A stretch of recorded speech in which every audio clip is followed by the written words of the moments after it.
পেরেছি।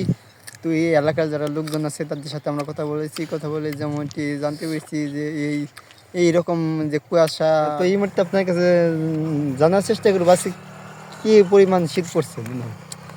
আসলে আজকে প্রচণ্ড শীত পড়ছে। শীতটা সহ করার মতো ক্ষমতা আসলে সবারই নাই। আমরা কি ইয়াং জেনারেশন, শীত আসলো না গরম আসলো এটা আমাদের আসলে দেখার বিষয় না।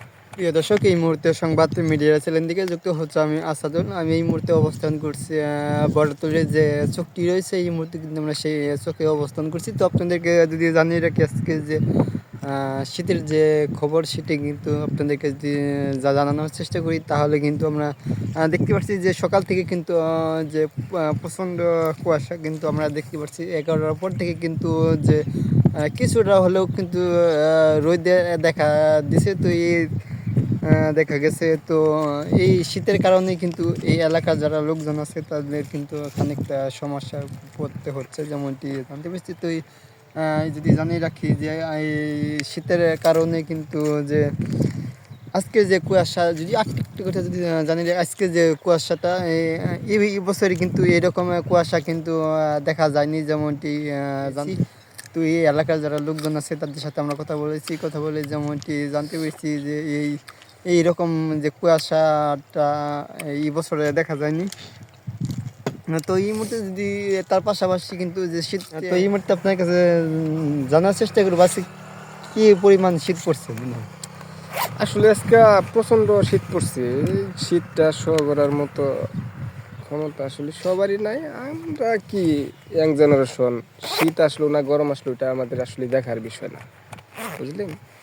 তো এটা বৃদ্ধ মানুষকে জিজ্ঞালে একটু ভালো বলতে পারবে, কারণ সব বিষয়ে তো অভিজ্ঞতা সব মানুষই রাখে না। আমাকে যদি অন্য কিছু জিজ্ঞেস করেন, যেমন বুঝেনি, তো আমি সেগুলোর উত্তর ঠিকমতো দিতে পারতাম আর কি। হ্যাঁ, তো এই মুহূর্তে একটু প্রশ্ন হলো যে এই যারা দিনমজুরি যারা কাজ করে, তো এই শীতের কারণে তাদের কোনো সমস্যা হচ্ছে কিনা কাজ করতে? হ্যাঁ, যারা কাজ করে তাগো সমস্যা হয়, কারণ কেদার মধ্যে কাজ করে। এই যেমন আপনি শুকনার মধ্যে দাঁড়ায় দিচ্ছেন, আপনার শীত করবে না, কারণ আমরা শুকনার মধ্যে আছি। যারা এই খেতে খামারে কাজ করে তাগো সমস্যা হয়, কারণ কেদা অনেক, তো পানির মধ্যে থাকলে হাত পা অনেক হয়ে যায়, টেলকা টেলকা বরফ বরফ হয়ে যায়। তো সুপ্রিয় দর্শক, এই মুহূর্তে আপনাদেরকে জানানোর চেষ্টা করলাম যে শীতের যে খবর সেটা কিন্তু জানানোর চেষ্টা করলাম।